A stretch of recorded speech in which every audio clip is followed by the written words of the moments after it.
Hello, everyone. Today, I want to take you on a journey into the hidden world of focus, productivity, and mastery. This is not just the summary of a book. It is the story of an idea that can change the way you live, the way you learn, and the way you work. The idea is called deep work. Let me start with a simple question. Have you ever tried to concentrate on something important, only to be interrupted again and again? Maybe your phone buzzes. Maybe an email arrives. Maybe someone calls your name.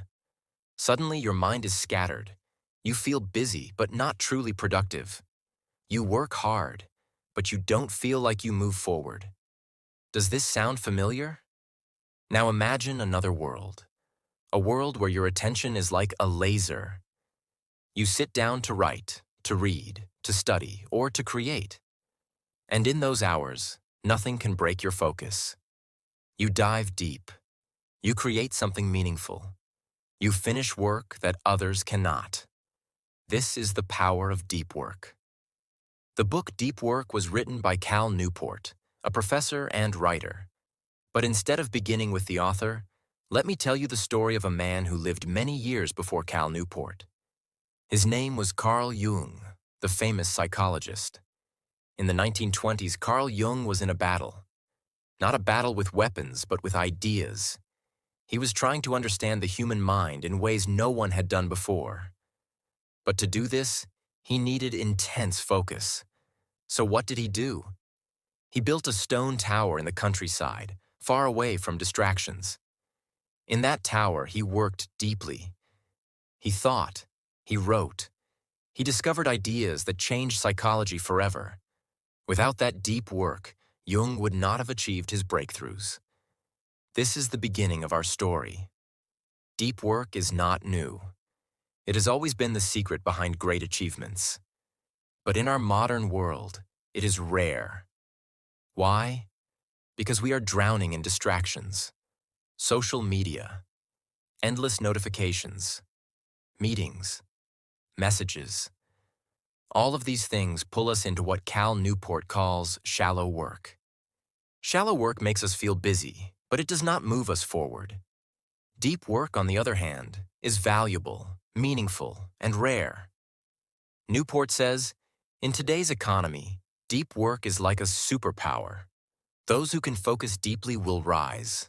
Those who cannot will fall behind. But what exactly is deep work? It is the ability to focus without distraction on a cognitively demanding task. That means a task that requires your brain at full power. Writing a book, solving a difficult problem, learning a language, designing a program. These are all examples of deep work. Now let me share another story. There was a man named Bill Gates. In the early days of Microsoft, Gates had a habit called think weeks. He would leave everything behind and go to a cabin in the woods. For 1 week, he would read and think about the future of technology. No interruptions, no meetings, just deep work. Out of these weeks came the ideas that shaped Microsoft and the entire computer industry. Do you see the pattern? Great minds, from Jung to Gates, all relied on deep work. But here is the problem. Most of us are not living like this. We wake up, check our phones, scroll through messages, reply to emails, switch between tasks, and end the day exhausted but not fulfilled. We are trapped in the world of shallow work. Newport argues that if we want to live truly productive, meaningful lives, we must train ourselves for deep work. How do we do that? That is what the book Deep Work is about. Let me guide you through its lessons, not as a list of tips, but as a story. A story of how a distracted person can transform into someone who achieves mastery. Imagine a young man named David. David works in an office. Every day he arrives at 9 a.m., sits at his desk, and begins to check his email. Hours pass.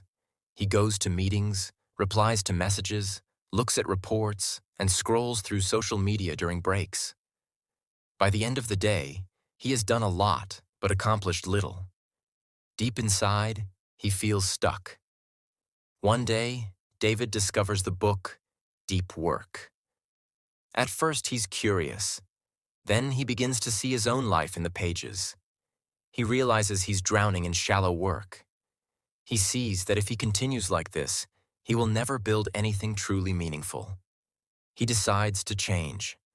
The first lesson David learns is this: deep work is valuable. In a world full of distractions, the ability to focus is rare, and rare skills are always valuable. Imagine two workers. One spends the day switching between emails and meetings.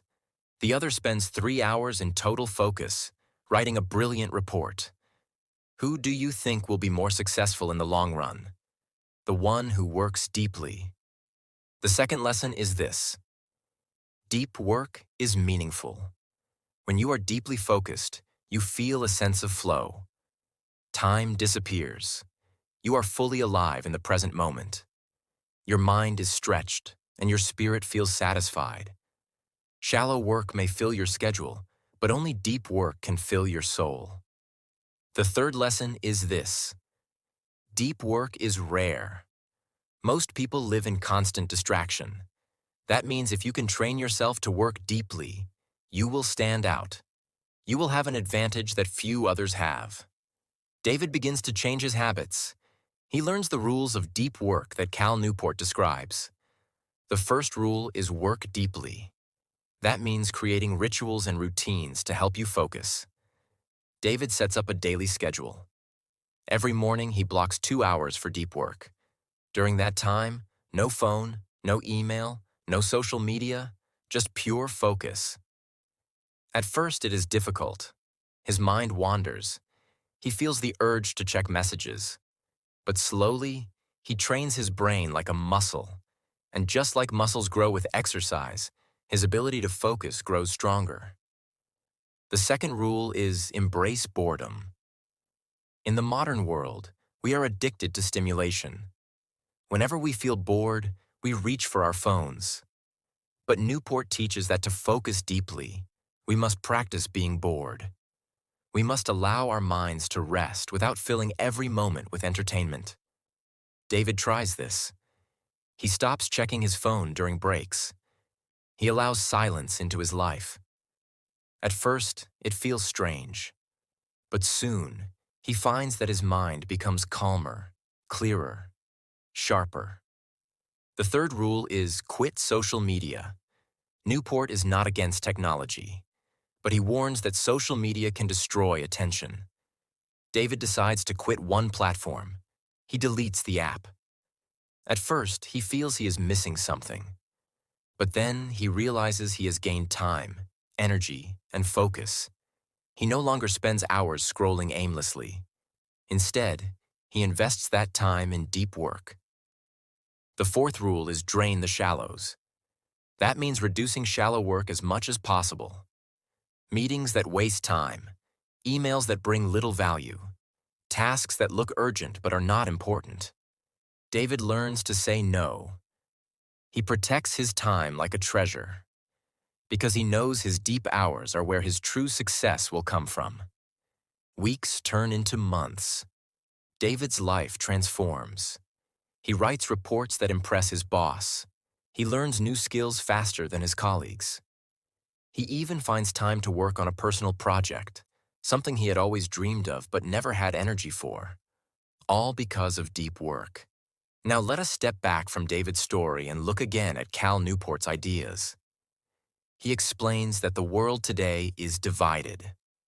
On one side, people who are constantly distracted, busy but shallow. On the other side, a small group of people who have mastered deep work. They are the ones who rise. They are the ones who lead. Newport gives another example. J.K. Rowling, the famous author of Harry Potter. When she was writing the final book, she needed complete focus. But distractions at home made it impossible. So she checked into a hotel, locked herself away, and wrote in deep focus. The result? A book that sold millions of copies and touched millions of hearts. Another story is about Woody Allen, the film director. For decades, he created one movie every year. How? By working deeply. He would write scripts on a typewriter without distraction, pouring his energy into the story. The truth is clear. Deep work is behind great art, great science, great business, and great lives. But let me share a deeper insight from Newport.